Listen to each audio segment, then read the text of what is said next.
दोस्तों, अगर आप और अच्छी नींद चाहते हैं तो हमारी प्यारी सी ऐप नींद को इंस्टॉल करें।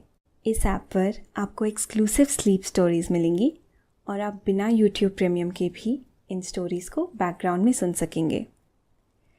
इंस्टॉल करने के लिए आप हमारी वेबसाइट neend.app पर ज़रूर आइए और अच्छी कहानियाँ, स्लीप म्यूज़िक, कुछ टिप्स सुनने के लिए इस चैनल को सब्सक्राइब कीजिए। नमस्कार, मैं हूँ पायल। आज सुनिए लेखक कुमार रहमान की लिखी स्लीप स्टोरी कभी खुद से भी मिलिए। याद कीजिए, आप आखिरी बार खुद से कब मिले थे? थोड़ी अजीब सी लगती है ये खुद से मिलने की बात, लेकिन ये एकदम अजीब नहीं है। हम दिन भर तमाम लोगों से मिलते हैं, बातें करते हैं, दोस्तों के संग गप्पे लड़ाते हैं। फिर हमें खुद से भी मिलना ही चाहिए। महीने में एक दिन निकालें और खुद से मिलें। खुद से मुलाकात कर पूछना चाहिए कि हमारे हाल चाल कैसे हैं, हमें क्या चाहिए, हम क्या मिस कर रहे हैं, कैसे जीना है कोई खास दिन। खुद के बारे में सोचिए ना कभी, अच्छा लगेगा।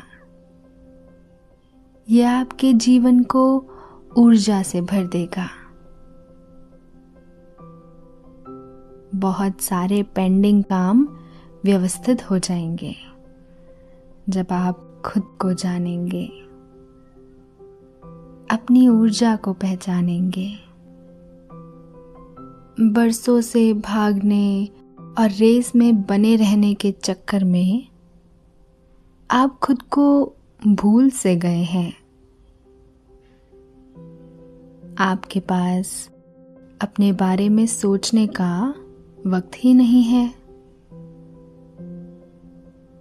जो मिला खा लिया, जो मिला पहन लिया, सो गए, उठ गए, ऑफिस चले गए, ऑफिस से लौट आए, खाना खाया और फिर सो गए। कुछ इस तरह की रूटीन में आप खो गए हैं। खुद से मिलेंगे तो यकीन मानिए, यह आपकी जिंदगी और नजरिए को बदल देगा। हम इस बारे में और भी ढेर सारी बातें करने वाले हैं, लेकिन पहले आप अपने आसपास की सारी लाइट्स ऑफ करके आराम से लेट जाएं और अपनी आंखें धीरे से बंद कर लीजिए। अब थोड़ा सा अपने शरीर को आराम दीजिए। थोड़ा और आराम। अपने शरीर को बिल्कुल ढीला छोड़ दीजिए। कोई टेंशन नहीं, कोई तनाव नहीं। अपने दिमाग में चल रहे सभी विचारों को, चिंताओं को त्याग दें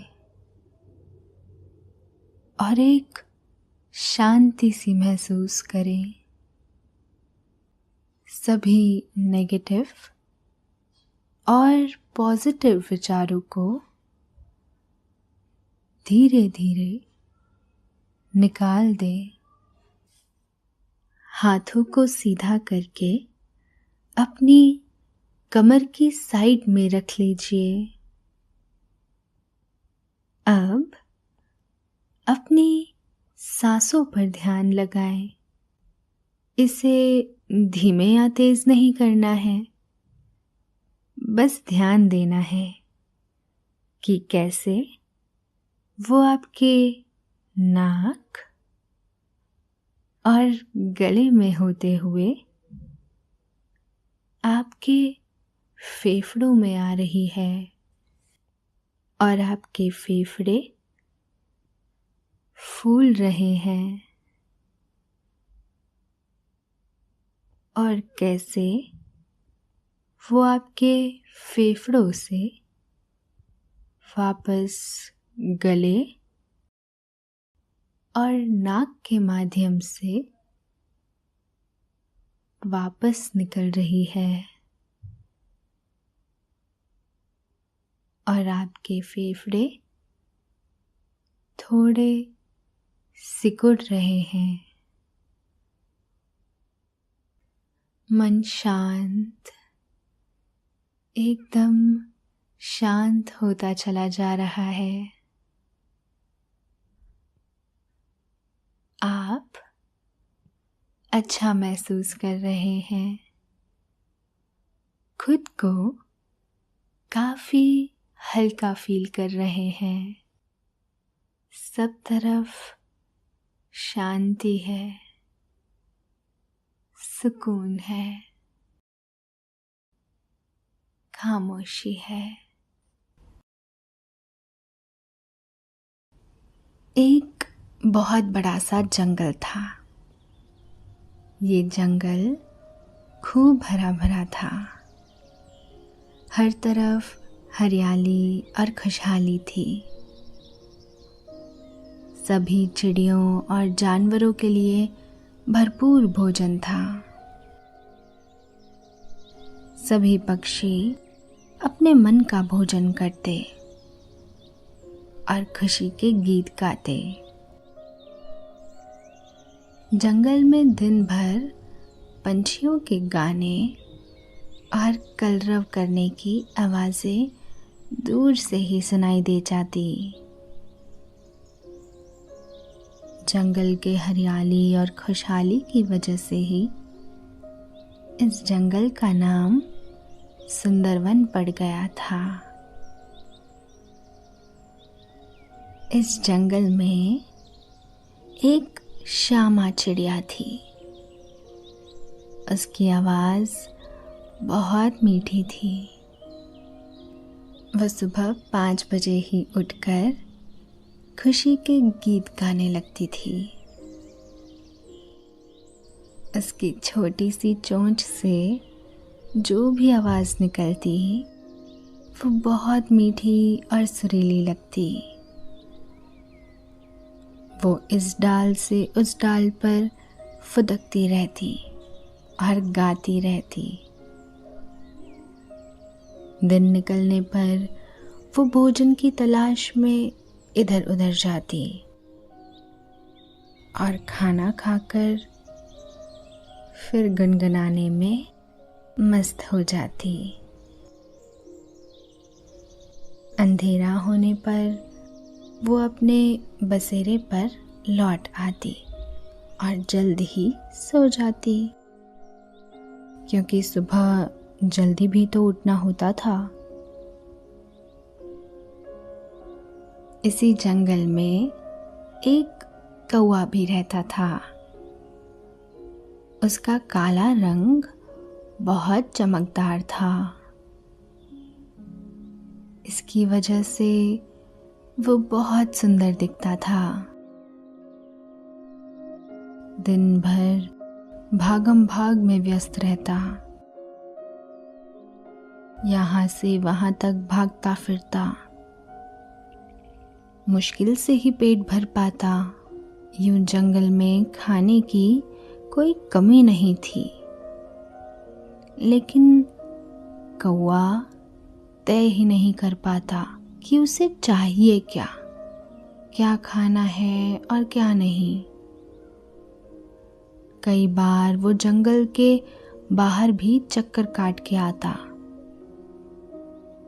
लेकिन उसे संतुष्टि नहीं मिलती। उसे एक और आदत थी, वो सब तरफ ताक झांक में लगा रहता।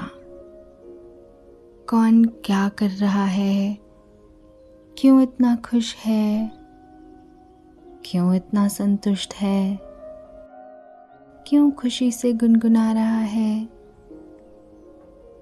ये सब देखकर भी वो अपने बारे में नहीं सोच पाता। इन्हीं सब में अक्सर उसका पूरा दिन गुजर जाता।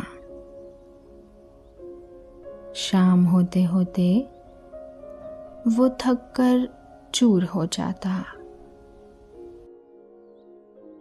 कई बार तो भोजन भी ठीक से नहीं कर पाता। इस वजह से उसे ठीक से नींद भी नहीं आ पाती। यही उसका रूटीन बन गया था। बहुत भाग दौड़ और ठीक से भोजन और नींद न ले पाने की वजह से वो काफी कमजोर हो गया। उसका रंग रूप भी बिगड़ गया। वो उदास रहने लगा। उसे समझ में नहीं आ रहा था कि ऐसा क्यों हो रहा है और उसे क्या करना चाहिए। उसकी समस्या का हल क्या है।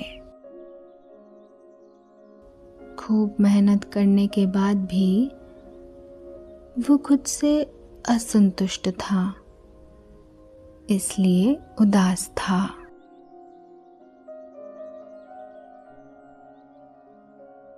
एक दिन जंगल में बारिश हो रही थी।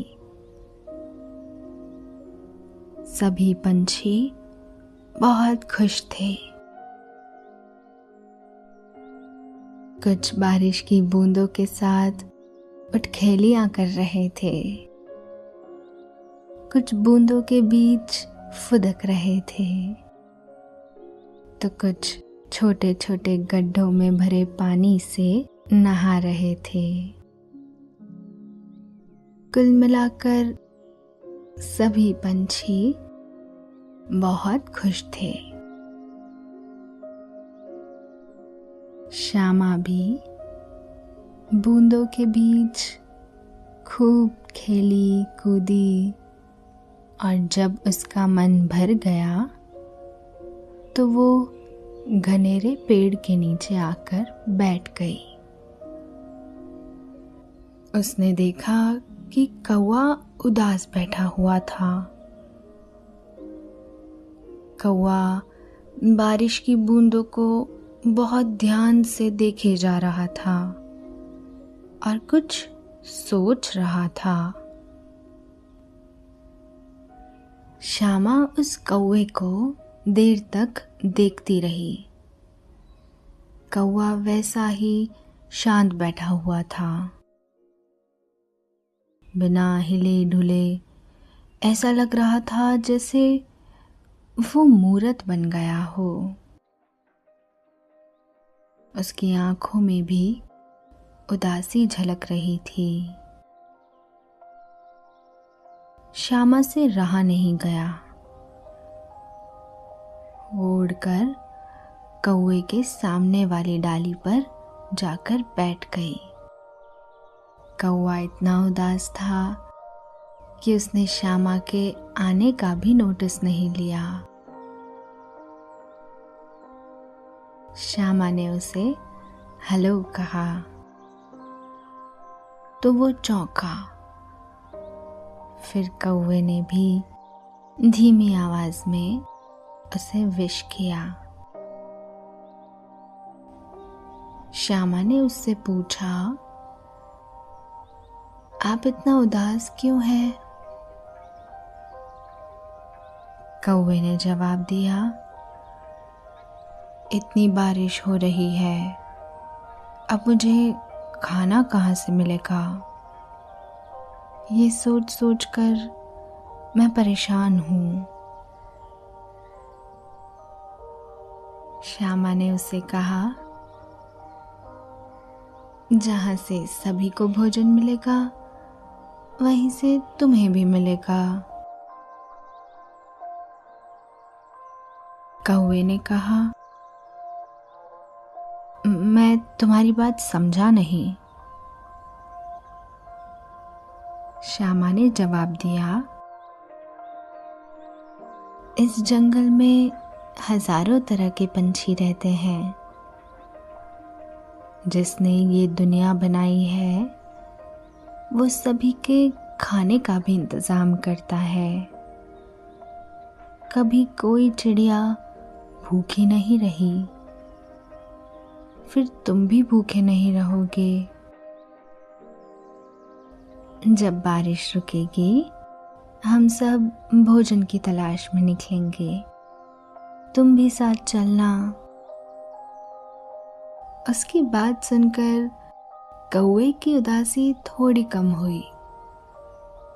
कुछ देर बाद बारिश की बूंदें भी कम हो गई और फिर बारिश रुक गई।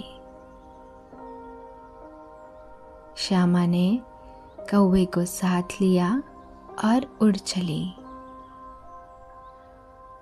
वो कौवे को फलों के पेड़ की तरफ ले गई। वहाँ कुछ पके हुए फल थे। उसे कौवे ने जी भर कर खाया। उसका पेट भर गया। कुछ देर बाद फिर बारिश शुरू हो गई। श्यामा और कौवा वापस उसी घने पेड़ पर लौट आए।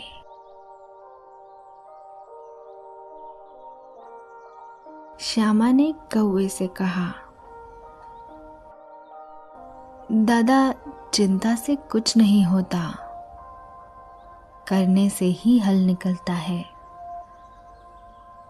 यूं परेशान होने से कोई फायदा नहीं होता है। मैं देखती हूँ आप दिन भर यहाँ से वहाँ तक भागते फिरते हो, उड़ते रहते हो दूर दूर तक। इससे आप थक जाते हो। आपको समझ नहीं आता कि आप क्या चाहते हो।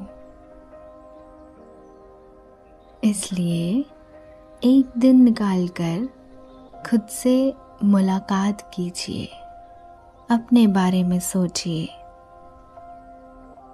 कि आप इस संसार में क्यों भेजे गए हैं।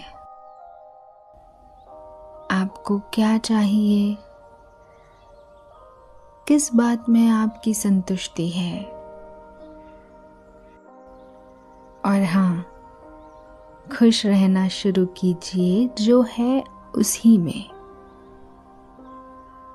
जो है ही नहीं उसकी फिक्र में घुलने से कोई फायदा नहीं होगा।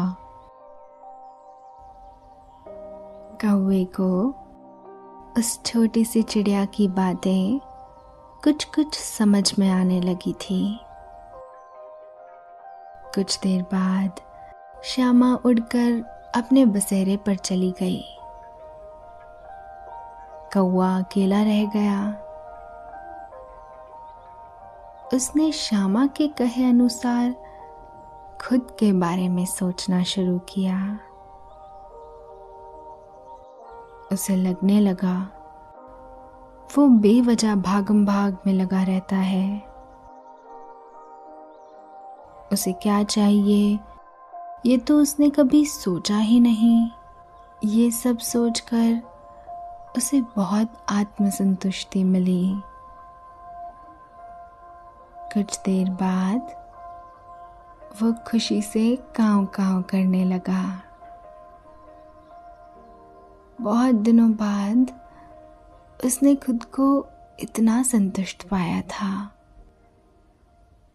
धीरे धीरे उसका रंग रूप फिर से चमकीला और सुंदर हो गया। वो गाने भी लगा। कभी कभी जब वो जंगल से बाहर गांव में जाता तो उसका बोलना लोगों को भी भला लगने लगा।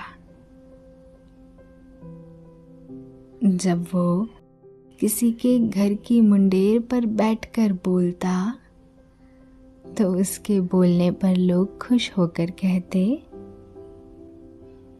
आज जरूर हमारे घर मेहमान आने वाले हैं। इस तरह कौवे का जीवन खुशहाली से भर गया और वो दूसरों के जीवन में भी खुशियां भरने लगा। हम सब भी उस कौवे जैसे हैं, दिन भर भागते फिरने वाले लोग, बात बेबात दौड़ते और थकते और रेस में बने रहने की कोशिश करते लोग।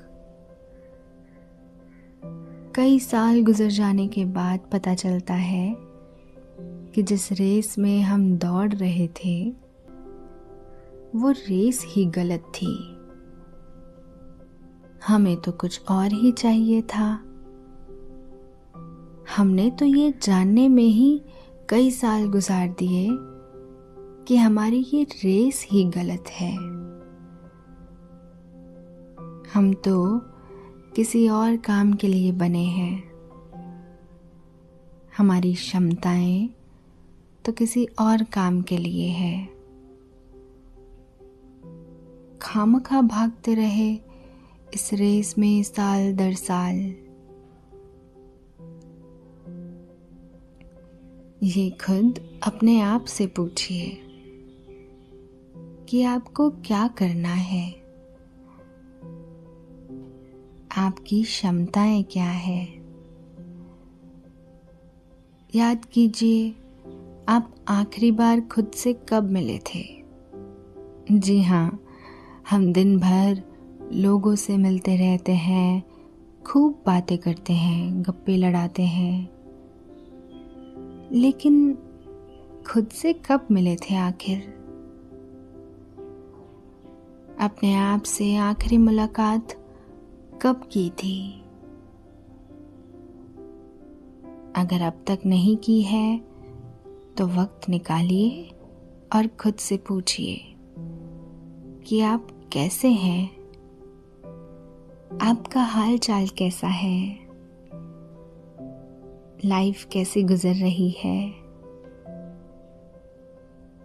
लाइफ में क्या चाहिए आपको। खुद से पूछिए और वो कीजिए जो आपका मन आपसे कहता है। महीने में कम से कम एक बार खुद से मुलाकात तो कीजिए। खुद को जानिए, खुद से पूछिए कि आपको क्या चाहिए। हम सब आमतौर पर भागती भीड़ का एक हिस्सा बनकर देखा देखी में भागने लगते हैं। कई सालों तक भागते ही रहते हैं। कभी सोचने का मौका ही नहीं मिलता कि हम आखिर क्यों भाग रहे हैं, हमें आखिर चाहिए क्या। ये जरूरी तो नहीं कि मनोज पर अगर लाल रंग सूट करता है तो हम पर भी वो रंग सूट करेगा। जिस तरह हर किसी की पसंद अलग होती है, कलर्स की डिमांड अलग होती है, ठीक वैसे ही हम सब की रेस भी अलग हो सकती है ना। हम सब ने जिंदगी में बहुत सारे लोगों को देखा है जो किसी रेस में दौड़ते हैं, फिर एक दिन उनकी खुद से मुलाकात हुई। उन्होंने खुद से पूछा कि आखिर आप क्या चाहते हैं, उन्हें इसका जवाब मिला और उन्हें पता चला कि नहीं, वो तो गलत रेस में थे। उन्हें अपनी रेस चेंज करनी चाहिए। और फिर वो एक कामयाब इंसान के तौर पर पहचाने गए। जाने माने नॉवेलिस्ट गुलशन नंदा कभी घड़ीसाज हुआ करते थे। बाद में उन्होंने उपन्यास लिखना शुरू किया और वो देश का जाना माना चेहरा बन गए। उनके नॉवेल्स पर जितनी फिल्में बनी, किसी और के उपन्यास पर नहीं बनी। राइटर चेतन भगत खुद कभी बैंकर हुआ करते थे। बाद में उन्होंने नौकरी छोड़ दी और लेखन को अपना करियर बना लिया। आज वो एक बड़ा नाम है। गांधी जी और अब्राहम लिंकन एक वकील हुआ करते थे। बाद में दोनों ने ही अपने देशों के लिए बड़ा काम किया। आज दुनिया उन्हें एक वकील के तौर पर नहीं, बल्कि एक बड़ा बदलाव लाने वाले नेता के तौर पर याद करती है। महात्मा बुद्ध के विचारों को आज दुनिया भर में स्वीकृति मिली है। वे खुद एक राजा के बेटे थे, लेकिन एक दिन वो खुद से मिले। उन्होंने जाना कि वो क्यों इस संसार में भेजे गए हैं, और उन्होंने राजपाट को छोड़ दिया और सत्य की खोज में निकल पड़े। नतीजे में राजकुमार सिद्धार्थ को दुनिया भूल गई और महात्मा बुद्ध को पूरी दुनिया जानती है। उनके शांति संदेश को आज दुनिया सलाम करती है।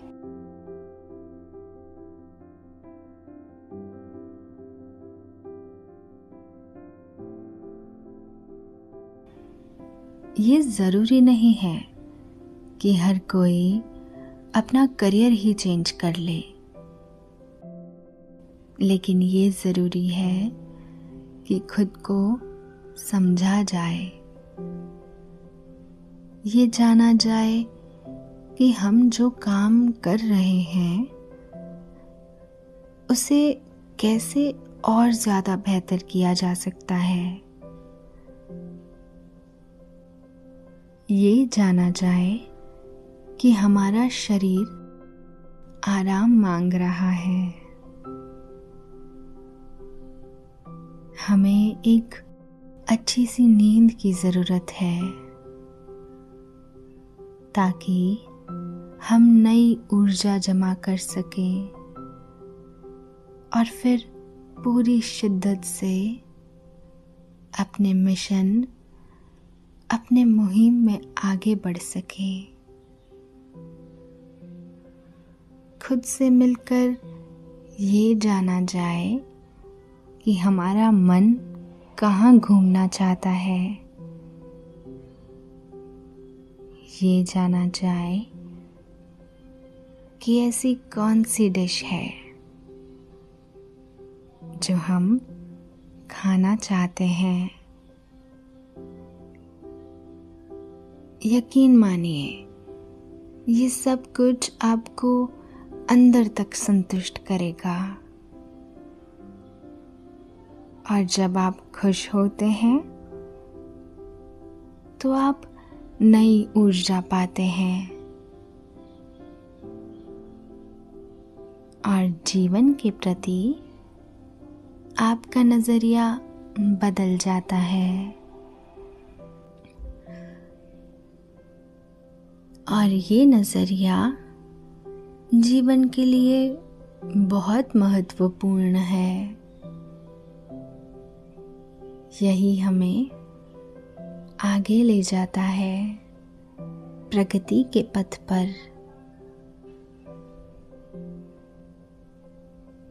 लेकिन अभी आपको नींद के पथ पर चलना है, क्योंकि आपके सोने का समय हो गया है। नींद धीरे धीरे आकर आपकी पलकों के सिरहाने बैठ गई है। वो आहिस्ता आहिस्ता आपकी आंखों में उतर रही है। आपकी पलकें बोझिल सी हो गई है। आप धीरे धीरे नींद की वादियों में उतरते जा रहे हैं। शुभ रात्रि।